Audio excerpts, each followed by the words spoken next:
प्रेम कहानी। एक अमीर लड़का था, चंदन। उसे एक गरीब की लड़की नीलम से प्यार हो गया। लड़की सुंदर होने के साथ साथ काफ़ी समझदार थी। एक दिन जब चंदन ने उस नीलम को बताया कि वह उससे प्यार करता है और उससे शादी करना चाहता है, तो नीलम ने कुछ सोचने के बाद उसको शादी करने से इनकार कर दिया, क्योंकि वह गरीब परिवार से रिश्ता रखती थी। लेकिन कुछ समय बाद जब ये बात उस चंदन को पता चली, तो उसने नीलम के माता पिता से बात की और उस नीलम को समझाया। काफ़ी समझाने के बाद लड़की मान गई। शादी के बाद चंदन उससे बहुत प्यार करता था। दोनों का जीवन काफ़ी अच्छा चल रहा था। लेकिन कुछ महीने बाद नीलम को चर्म रोग हो गया, जिसके कारण उसकी खूबसूरती ढलने लगी।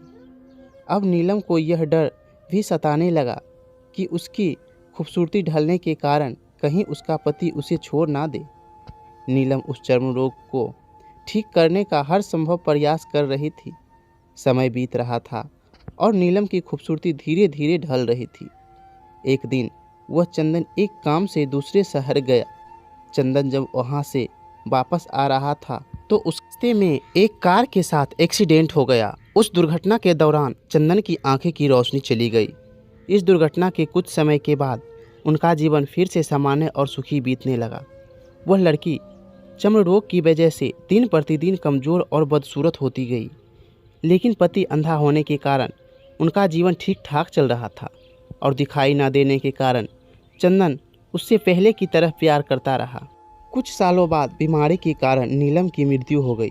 पत्नी की मृत्यु होने के बाद चंदन अंदर से दुखी हो गया और वह शहर छोड़कर जाने वाला था। तभी उसके पड़ोसी ने कहा, अब आप तो अपनी पत्नी के बिना अकेले पड़ गए। वह आपका काफ़ी ख्याल रखती थी। अब आपका जीवन अंधकार में कैसे व्यतीत होगा। तब चंदन ने अपनी पड़ोसी की ओर देखा और गहरी सांस लेते हुए कहा, मैं कभी अंधा था ही नहीं, लेकिन मैं यह सोचकर अंधे होने का नाटक करता रहा कि कहीं मेरी पत्नी को उसकी बीमारी को और बदसूरती के कारण यह ना लगे कि मैं उससे प्यार नहीं करता। इसलिए मैं इतने सालों तक बिना कुछ कहे अपनी पत्नी की खुशी के लिए अंधा बना रहा। यह बात सुनकर पड़ोसी की आंखें में आंसू छलक आए और चंदन वहां से उठकर चला। आप अगर जीवन भर खुश रहना चाहते हैं तो आप लोगों की कमियों की तरफ नहीं, उनकी खुशियों की तरफ भी देखें।